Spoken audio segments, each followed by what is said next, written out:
Welcome back friends. SLD के हमारे इस ऑनलाइन प्लेटफॉर्म पर आपका स्वागत है। आज हम पढ़ेंगे दोस्तों हिंदी व्याकरण, जिसमें सबसे पहले हम आपका चैप्टर स्टार्ट करेंगे इसमें रस, जो कि क्लास 9th के लिए और 10th के लिए और 11th के लिए और 12th की कक्षाओं के लिए जो है कि सम्मिलित है इसमें।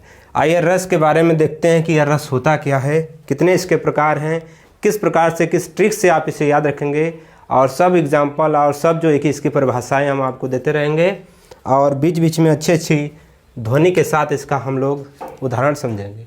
चलिए देखिए क्या है रस। रस आप भली भांति रस से परिचित होंगे। ये वो रस नहीं है बच्चों जो कि पीने वाला हो, यह वह रस है जो कि हमारे हृदय के अंदर छुपा हुआ रहता है और अवसर पाते ही जो है कि जागृत हो जाता है। चलिए देखते हैं यह रस कितने हैं, कैसे आप इसे याद रखेंगे। आइए आपको दिखाते हैं। पहली बात तो आप याद इसे कैसे करेंगे, कितने रस हैं, कितने रसों के प्रकार हैं, इसके बारे में पहले हम आपको जो है कि बताते हैं कि यह संख्याएं रसों की कितनी निर्धारित की गई हैं। देखिए ध्यान से, जो रस की जो टाइप है कि कितने टाइप हैं, ध्यान समझिएगा। अद्भुत, शांत, बीभत्स रस, करुण, हास्य, श्रृंगार, रौद्र, भयानक, वीर रस, नवरस के आधार। ठीक है, आइए इसको लिख भी देते हैं कि आपको पढ़ना जो है कितने रस है, ध्यान समझिएगा। दोहा के टर्म पर हम इसको दे रहे हैं अद्भुत, अद्भुत, शांत, बीभत्स,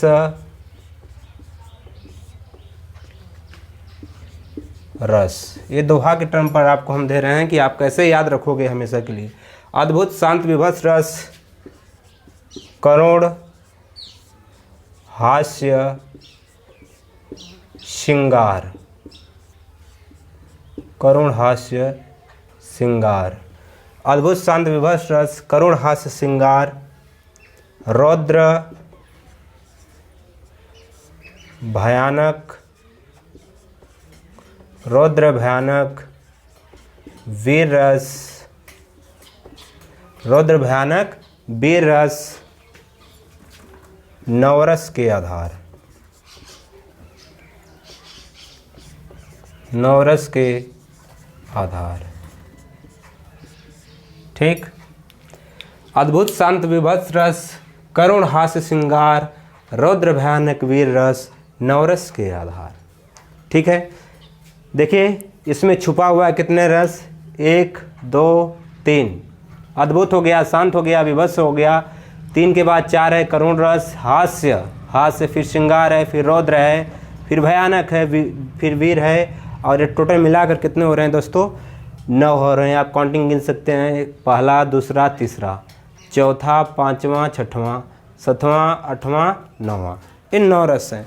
लेकिन विद्वानों ने आगे चलकर 9 रसों को तो पहले नाम दे दिया था, लेकिन 2 रस आगे चलकर और जुड़ गए दोस्तों। वो कौन कौन से, थोड़ा उनको याद रखिएगा। एक है वात्सल्य, वात्सल्य, और दूसरा जुड़ा है भक्ति रस। कौन सा दोस्तों, भक्ति रस। ये 2 रस बाद में आगे चलकर हमारे चैप्टर में हमें पढ़ने के लिए दे दिए गए। विद्वानों ने इसे वात्सल्य रस और भक्ति रस 2 रस में और आगे चल कर दिए। इस प्रकार से टोटल रसों की अगर बात की जाए तो आपके लिए इतना तो बहुत है, क्योंकि 9 10 में तो यह और 11 12 में तो चल जाता है। लेकिन वात्सल्य और भक्ति रस को जानते रहना कि 9 के अलावा ये 2 आगे जो है कि विद्वानों ने इसे दिया है। तो अद्भुत हुआ, शांत हुआ, विभत्स हुआ, करुण, हास्य और श्रृंगार हुआ, रौद्र हुआ, भयानक हुआ और वीर हुआ। साथ में वात्सल्य और भक्ति रस को आप याद रखेंगे। ठीक है, तो यह इसकी ट्रिक्स है। इस ट्रिक्स को आप जो है कि याद रखे रहिएगा। आगे चलते हैं, लेकर हम पढ़ाते हैं इसमें से जो है कि दोस्तों पहला हम उठाते हैं श्रृंगार रस। इसमें कौन सा रस दोस्तों, श्रृंगार रस। आइए श्रृंगार रस के बारे में जिक्र किया जाए। क्या है यह श्रृंगार रस, देखिए ध्यान से। तत्व की जो रसों के तत्व हैं, जैसे विभाव हुआ, अनुभाव हुआ, संचारी भाव, हम अगले वीडियो में इसके देंगे। पहले आप लोग जो है कि स्पष्टता यह होता है कि परीक्षाओं में दोस्तों जो है कि आपको उदाहरण पूछता है और जो है कि उसकी परिभाषा पूछता है। तो परिभाषा और उदाहरण हम लोग समझेंगे, बाद में जो है कि एक और वीडियो में बनाकर उसमें आपको बता दूंगा कि विभाव क्या होता है, अनुभाव क्या होता है, संचारी भाव क्या होते हैं, उद्दीपन विभाव ये सब क्या होते हैं, आपको अगले वीडियो में बता दिया जाएगा। चलिए आइए देखिए, पहले स्टार्ट कर रहे हैं दोस्तों हम आज श्रृंगार रस। कौन सा रस? श्रृंगार रस। श्रृंगार रस का जिक्र पहले हम करने जा रहे हैं। श्रृंगार रस यह है क्या आखिर? देखिए ध्यान से, श्रृंगार रस क्या है? श्रृंगार रस का दोस्तों अर्थ होता है कि जहाँ पर रति नामक स्थायी भाव जागृत हो, जिसके हृदय के अंदर रति नामक स्थायी भाव जागृत हो, तो वहाँ पर जो होता है श्रृंगार रस होता है, जिसका स्थायी भाव दोस्तों क्या होता है? अस्थाई भाव होता है। अस्थाई भाव, इसका स्थायी भाव होता है दोस्तों रति। क्या होता है? रति। थोड़ा सा इसके बारे में जिक्र किया जाए कि अस्थाई भाव क्या होता है। अस्थाई भाव वे भाव होते हैं जो मनुष्य के अंदर छिपे हुए रहते हैं और अवसर पाते ही उद्दीप्त या बाहर आ जाते हैं, तो उसे अस्थाई भाव कहते हैं। जैसे श्रृंगार रस का अस्थाई भाव क्या होता है दोस्तों? रति होता है। आइए आगे चलते हैं, आपको बताते हैं इसकी परिभाषा कैसे लिखोगे आप। श्रृंगार रस की परिभाषा, ठीक है, परिभाषा इसकी कैसे आप लिखोगे, क्या लिखोगे, ध्यान समझिएगा, बहुत सटीक है, सबके लिए यही परिभाषा होगी, बस आप बदलोगे क्या? जब, ध्यान से देखिएगा, जब यहाँ पर मैंने इस तरह से बना दिया ताकि इसी में हमेशा जो भी अस्थायी भाव रहेंगे सबके लिए यही कॉन्सेप्ट है। जब रति नामक, परिभाषा देखिए ध्यान से, जब रति नामक अस्थायी भाव, जब रति नामक अस्थायी भाव विभाव संचारी भाव, जब रति नामक अस्थायी भाव विभाव संचारी भाव तथा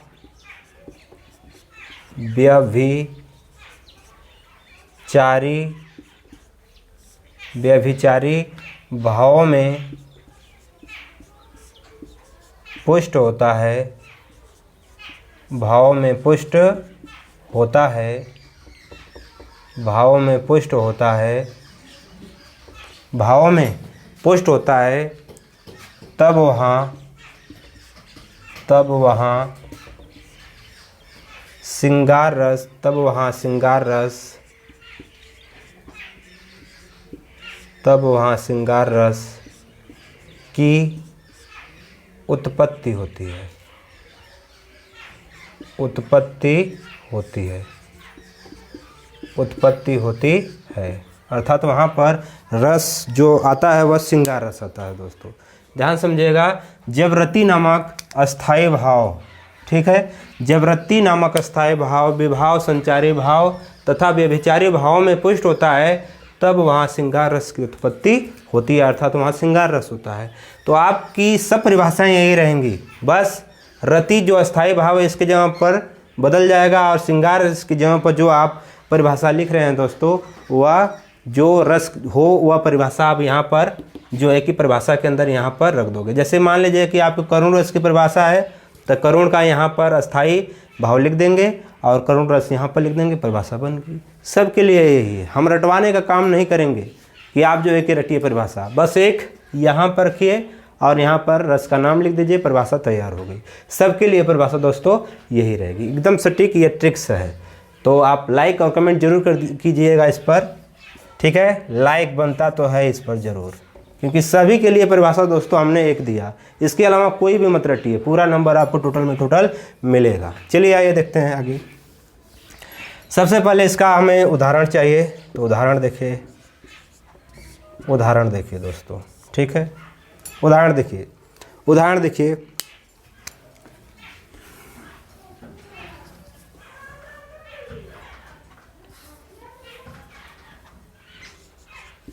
चलिए ये एग्जाम्पल आपको हम दे रहे हैं, इसमें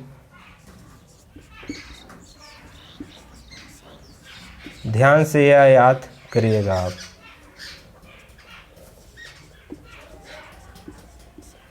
ठीक।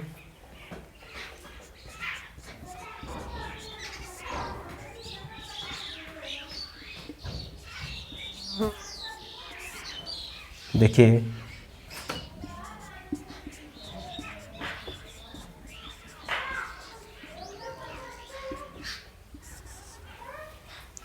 कौन हो तुम वसंत के दूत, बिरस पतझड़ में अति सुकुमार। ठीक है, बिरस पतझड़ में अति सुकुमार। आगे देखिए ध्यान से,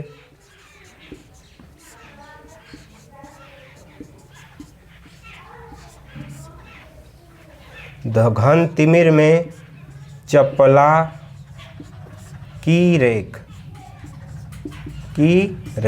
ठीक है। कौन हो तुम वसंत के दूत, बिरस पतझड़ में अति सुकुमार, घन तिमिर में चपला की रेख, तपन में शीतल मंद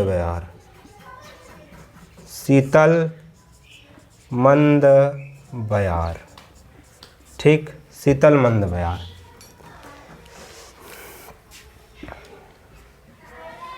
ठीक है, चलिए देखिए क्या है आपका उदाहरण। कौन हो तुम वसंत के दूत, बिरस पतझड़ में अति सुकुमार, घन तिमिर में चपला की रेख, तपन में शीतल। आपको हम ध्वनि के अनुसार बता रहे हैं, वैसे याद करोगे तो आपको और भी सरल लगेगा और आपको थोड़ा बोलने में भी अच्छा, क्योंकि आप लोग रस पढ़ रहे हैं। तो हिंदी को इस प्रकार से पढ़िए ताकि आपको जो है कि दिक्कत या प्रॉब्लम इसमें ना हो। ठीक है, तो हिंदी को आप सीरियसली लेकर पढ़िए, जैसे आप गणित या मैथ लेकर पढ़ते हैं, साइंस लेकर पढ़ते हैं, उसी तरह से दोस्तों इसको भी आप मनन करके पढ़िए। जैसे मैं गाकर सुनाता हूँ, जैसे ध्यान समझिएगा। कौन हो तुम वसंत के दूत, बिरस पतझड़ में अति सुकुमार, घन तिमिर में चपला की रेख, तपन में शीतल मंद बयार। तो इस प्रकार से अगर दोस्तों आप जो है कि याद करेंगे तो और लय के साथ जल्दी से जल्दी आपका एग्जाम्पल तैयार हो जाएगा। अगर आप ऐसे पढ़ रहे हैं सीधे सीधे सिंपल जैसे मैंने पहले पढ़ा तो एकदम रूखी सूखी लगेगी। तो हिंदी है तो इसका मतलब कुछ उसमें लय लाइए, तब और जो है कि अच्छा लगता है। ठीक है, और एग्जाम्पल हम दे रहे हैं आपको।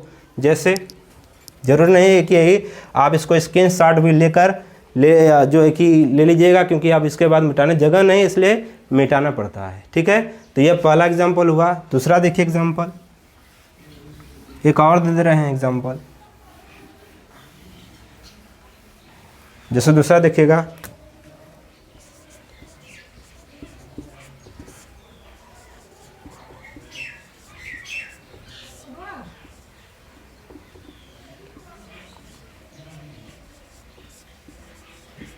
बतरस लालच लाल की मुरली धरी लुकाए। ठीक, बतरस लालच लाल की मुरली धरी लुकाए, सोह करे भौहनी हंसे, सोह करे भौहनी हंसे, देन कहे नटी जाए। ठीक है, बतरस लालच लाल की मुरली धरी लुकाए, सोह करे भौहनी हंसे, देन कहे नट जाए। ठीक, कहत नटत, कहत नटत रिझत खिझत, कहत नटत रिझत खिझत,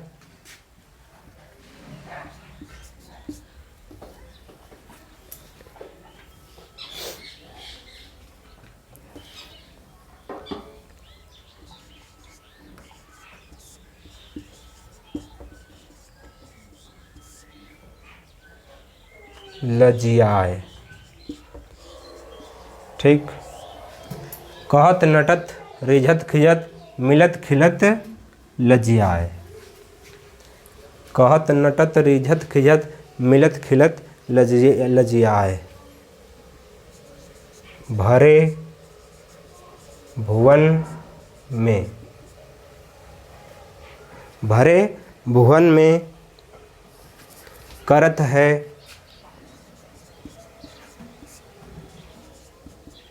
नैनन ही सौ बात। ठीक है, नैनन ही सौ बात। ठीक, राइट। चलिए उदाहरण है, बतरस लालच लाल की मुरली धरी लुकाए, सोह करे भवहनी हसे दैन कहे नट जाए। कत नटत रिझत खिझत मिलत खिलत लजियाए, भरे भुवन में करत है नैनन ही सो बात। चलिए आप इसे ऐसे याद रखोगे तो लग रहा है कि रोखा सूखा मैं कर रहा हूँ, तो आप इसे जो है कि आपको मैं बता रहा हूँ थोड़ा याद करिएगा उस तरह से, और भी हिंदी रोमांचक बन जाती है और कुछ होता नहीं है। ऐसे तो याद आपको हमेशा हमेशा थोड़ा याद करने में कठिनाई नहीं होती। जैसे मैं एग्जाम्पल के साथ देखो, मैं गाकर इसको सुनाता हूँ, कैसे आप याद करें तो और बेटर रहेगा। जैसे देखिए ध्यान से, बतरस लालच लाल की मुरली धरी लुका, सोह करे भोहनी हसे दिन कहे नट जाए। कहत नटत रिझत खिझत मिलत खिलत लजियाए, भरे भुवन में करत है नैनन ही सो बात। तो इस तरह से याद रखेंगे दोस्तों तो और भी आपके लिए बेटर होगा। वो हमारे लिए नहीं, हम तो पढ़ा कर आपको दे देंगे, लेकिन आप थोड़ा इसे राग से याद रखेंगे तो जल्दी से याद हो जाएगा। चलिए जो है कि और एक दे देते हैं इसी पर एग्जाम्पल, इधर तो आ जाएगा वैसे। चलिए एक और दे देते हैं, इसी में एक और एग्जाम्पल यहाँ से दे रहे हैं।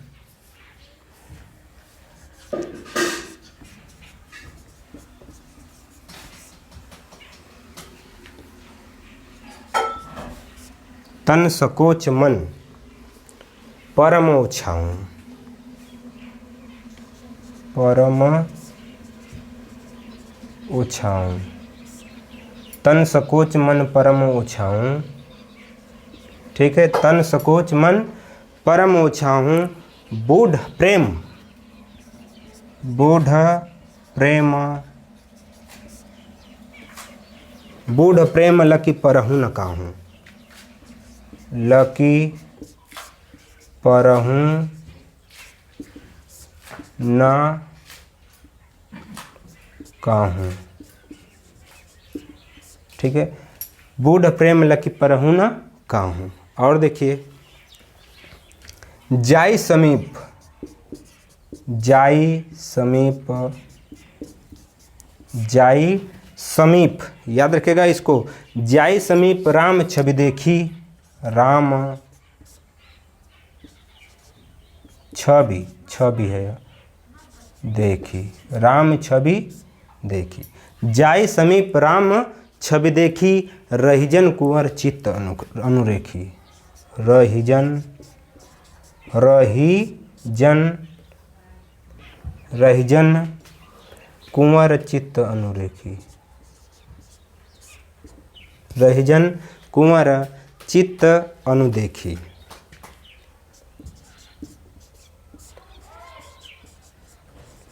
देखी। ठीक है, ऐसे। चलिए ऐसे तो लग रहा है कि याद ही नहीं हो पाएगा। देखिए ध्यान से, अब ऐसे अगर राग से याद रखोगे तो और भी बेस्ट हो। जैसे देखिए, तन सकोच मन परम उछाहूं, बूढ़ प्रेम लकी परहन काहूं, जाई समीप राम छवि देखी, रहिजन कुंवर चित्त अनुदेखी। तो इस तरह से राग से थोड़ा आप याद रखिएगा। आइए चलते हैं एक बार और पूरा दोनों का अर्थ कई में कर कर आपको और गा कर सुना देते हैं। जैसे देखिए, बतरस लालच लाल की मुरली धरी लुकाए, सोह करे भोहनी हसे दिन कहे नट जाए। कहत नटत रिझत खिझत मिलत खिलत लजियाए, भरे भुवन में करत है नैनन ही सो बात। तन सकोच मन परम ओछाहूँ, बुढ़ प्रेम लकी परहन काहूँ, जाई समीप राम छवि देखी, रही जन कुंवर चित अनुदेखी। तो लाइक करिए दोस्तों, कमेंट करिए, सब्सक्राइब करिए चैनल को, क्योंकि आपके लिए इतना बेटर तैयारी करवा रहा हूँ, तो इस पर तो लाइक और कमेंट और सब्सक्राइबर तो बढ़ने चाहिए। आइए आगे लेकर चलते हैं। यह था आपका कौन सा रस दोस्तों? श्रृंगार रस। तो श्रृंगार रस, इसे श्रृंगार रस को रस राज भी कहा जाता है, याद रखिएगा, ये रसों का राजा है। इसे क्या कहते हैं? रस राज। क्या कहते हैं? रस राज। और एक और बात बताते हैं, जो श्रृंगार रस होता है दोस्तों, वह 2 प्रकार से होता है। कितने प्रकार इसके हैं? वह 2 प्रकार हैं। आपको ये जानकारी रहनी चाहिए। पहला है दोस्तों, श्रृंगार रस में पहला जो रस है वो है एक वियोग, जहाँ पर नायक नायिका का वियोग, मतलब बिछड़ते हैं वहाँ पर वियोग होता है। और जहाँ पर अगर मिल रहे हैं तो उसे संयोग श्रृंगार कहते हैं। तो ये कितने प्रकार के हुए? यह जो दोस्तों है वह 2 प्रकार का होता है, संयोग श्रृंगार, और दूसरा होता है दोस्तों वियोग श्रृंगार। ठीक है, कौन सा? वियोग श्रृंगार।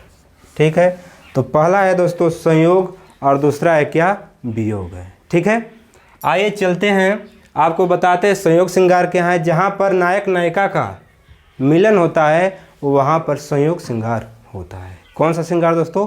संयोग श्रृंगार।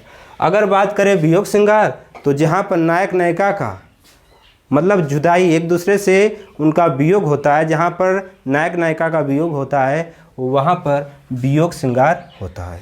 आप सोच रहे होंगे निश्चय रूप से कि वियोग श्रृंगार, ठीक, और एक ऐसा श्रृंगार इसमें है, और एक ऐसा जो है कि रस है जो कि वियोग श्रृंगार के जैसा ही लगता है। जैसे हम आपको बता रहे हैं कि वो कौन सा है, जैसे करुण रस है, तो करुण रस का ऐसा लगता है कि करुण रस भी वियोग है, लेकिन ऐसा नहीं है दोस्तों।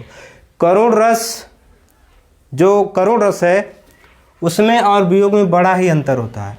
वियोग में मिलने के अवसर मतलब चांसेस होते हैं, मिल सकता है, प्रेमी प्रेमिका एक दूसरे से मिल सकते हैं, लेकिन करुण रस में अंदर ही अंदर तपन, जलन की भावना, ये सब रहती, उसमें कोई भी मतलब बाद में आप उसमें मिल ही नहीं सकते हैं करुण में। लेकिन वियोग में चांसेस होता है कि नायक नायिका का मिलन हो सकता है, वो आगे जाकर होगा। ठीक है, लेकिन करुण श्रृंगार में ये अंतर इन्हीं दोनों में है कि करुण श्रृंगार में जो है कि मिलन नहीं होता है, वो एकदम पूरा अलग हो जाता है, ज़िंदगी से टूट जाता है। तो वह दोस्तों होता है क्या? करुण होता है। आइए चलते हैं आपको लेकर। तो ये सब उदाहरण हमने किसके बताए दोस्तों? संयोग श्रृंगार में। देखिए किसी में भी, जैसे इस वाले में यह श्री कृष्ण जी का उदाहरण हमने बताया, श्री कृष्ण जी का। इसमें श्री कृष्ण जी जो है कि मिलन, मतलब श्री कृष्ण जी का मिलन, ठीक है, इसमें मिल रहे हैं किसी के प्रति, जबकि इसमें भी तन सकोच मन परम ऊँचाहूँ, बूढ़ प्रेम लकी परहन काहूँ, जाई समीप राम छवि। छवि का मतलब होता है राम को देखने के लिए यहाँ पर आ रहा है, तो राम को देखने के लिए तो उससे मिलन ही न हो रहा है। तो इस उदाहरण दोनों में जो कि किसकी एग्जाम्पल है दोस्तों? श्रृंगार रस। तो पहला हमने आपको दिया है, कौन सा रस है? श्रृंगार रस के सब ये उदाहरण थे। आइए आपको लेकर चलते हैं वियोग श्रृंगार पर। जब नायक नायिका का क्या होगा? वियोग होगा, तब वहाँ पर वियोग श्रृंगार उत्पन्न होगा। आइए लेकर चलते हैं आपको वियोग पर। ये सब श्रृंगार या जो है संयोग श्रृंगार है, इसे याद रखिएगा। चलिए आइए वियोग श्रृंगार पर लेकर आपको चलते हैं।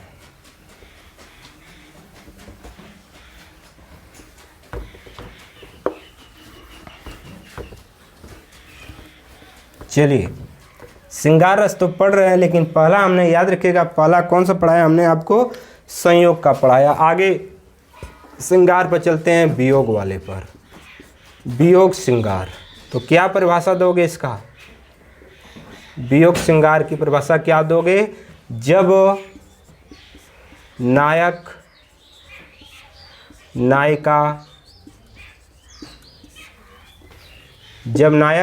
नायिका का की कर दे रहे हैं, जब नायक नायिका के वियोग वियोग का वर्णन हो, जब नायक नायिका के वियोग का वर्णन हो तब वहाँ वियोग श्रृंगार होता है दोस्तों, वियोग श्रृंगार होता है। कौन सा श्रृंगार? वियोग श्रृंगार होता है। जैसे में आपको याद होगा, क्लास 10th में पढ़े होंगे, उदाहरण में देखिए, जैसे में उदाहरण में बता रहे हैं हम आपको वियोग का। ठीक है, चलिए देखिए, जैसे में हे खग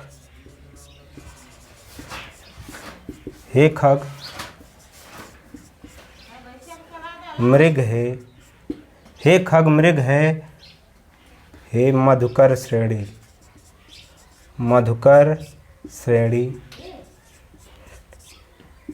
श्रेणी, तुम देखी सीता मृग नयनी। आइए, रूखी सूखी लग रही होगी आपको, ऐसा लग रहा होगा जैसे याद ही ना हो पाए। तो याद कैसे करोगे? देखिए कैसे याद करोगे। हे खग मृग है मधुकर श्रेणी, तुम देखी सीता मृग नयनी। तो ऐसे याद करिएगा। कैसे? फिर एक बार देख लो। हे खग मृग है मधुकर श्रेणी, तुम देखी सीता मृग नयनी। तो आपको और भी बेटर होगा। तो ये दोस्तों था आपका कौन सा रस आज ख़त्म? श्रृंगार रस, जिसमें आपको हमने संयोग श्रृंगार और वियोग जो है कि वियोग रस का हमने वर्णन किया, जिसमें श्रृंगार रस में 2 रस थे, संयोग श्रृंगार और दूसरा था वियोग श्रृंगार। तो यहाँ पर वियोग में अलग जुदाई हो रहा है। जैसे में उदाहरण में हे खग मृग है मधुकर श्रेणी, तुम देखी सीता में। तो रामचंद्र जी जो है कि वनवास जब गए थे, रावण ने जब हरण कर लिया था सीता हरण, तो उस समय जो राम हैं वो पूछ रहे हैं किससे? खग, चिड़ियों से, हिरणों से। हाँ, तो इस प्रकार से जब पूछ रहे थे तो जुदाई मतलब अलग हुए, मतलब सीता राम जी से अलग हुई। इसलिए यह एग्जाम्पल स्पष्टीकरण में बताता है इसमें कौन सा रस है जो है कि वियोग है। ठीक है, तो आज के लिए बस इतना ही। आगे इंतजार करिएगा, लाइक करिए, सब्सक्राइब करिए, आगे इंतजार करिएगा। दूसरी मैं वीडियो जल्द ही आपको प्रोवाइड कराऊंगा।